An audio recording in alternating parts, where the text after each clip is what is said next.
Saudações a todos, eu sou o professor Charles Camilo e nessa videoaula nós trabalharemos a contagem do tempo dentro da história. Eu desejo a você uma boa aula e bons estudos. Bem, para começo de conversa, nós precisamos de compreender as duas categorias de tempo que a história estuda. A história, ela divide o tempo em duas categorias para facilitar a sua compreensão e seu estudo. O primeiro tempo é o tempo histórico, o segundo tempo, tempo cronológico. O que é o tempo histórico? O tempo histórico é o tempo resultante da ação dos seres humanos sobre o planeta Terra. É um tempo no qual está relativo às experiências coletivas dos seres humanos e essas experiências elas são o que irá defini-la como a história da humanidade.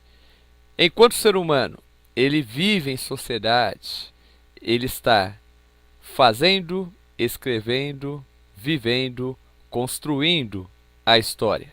Porque a história, conforme eu disse lá na nossa primeira aula, é o estudo dos seres humanos dentro do tempo.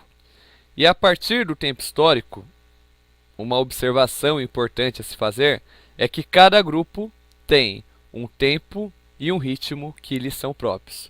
Então nós não podemos querer comparar as civilizações, as culturas, julgar as culturas segundo os nossos próprios conceitos e princípios.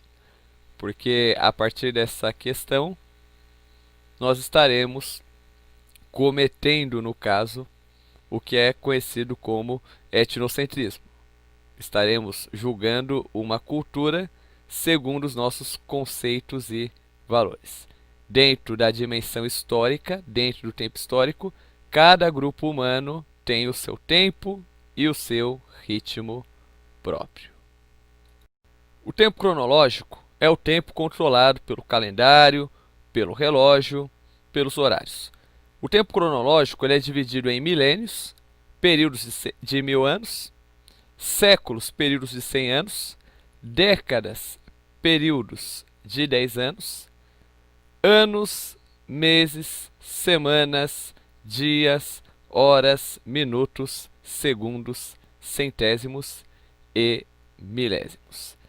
Sendo assim, é importante frisar que quando nós estamos trabalhando os séculos, nós utilizamos o sistema de algarismos romanos. Os séculos eles são sempre escritos em números romanos. Bem, senhores, continuando, quando nós trabalhamos a questão dos séculos, nós utilizamos algarismos romanos. Só que existe um método muito simples para saber a que século pertence determinado ano. Para que nós possamos resolver esse problema, nós podemos resolvê-lo de duas maneiras. A primeira maneira aplica-se aos anos terminados em 00. Nesse caso, por exemplo, ano de 1500. Para descobrir a que século pertence esse ano, basta eu cortar os dois zeros no final. Vai me restar os dois números da frente, número 15. Isso significa que o ano de 1500 pertence ao século XV. Ano 2000. Nós podemos utilizar o mesmo sistema. Eu corto os dois zeros, os dois números da frente, 20. Ano 2000 pertence ao século XX. Só que, porém, surge o problema. E quando determinado ano não termina em 0? Bem, senhores, para solucionar esse problema, basta eu pegar os dois algarismos da frente e somar com mais um.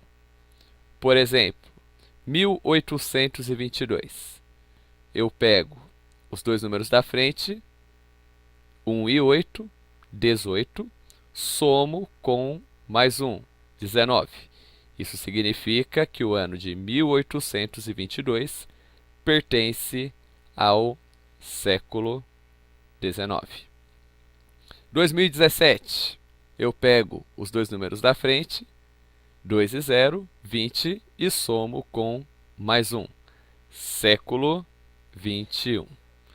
Então é assim que nós utilizamos para solucionar este grande dilema da história.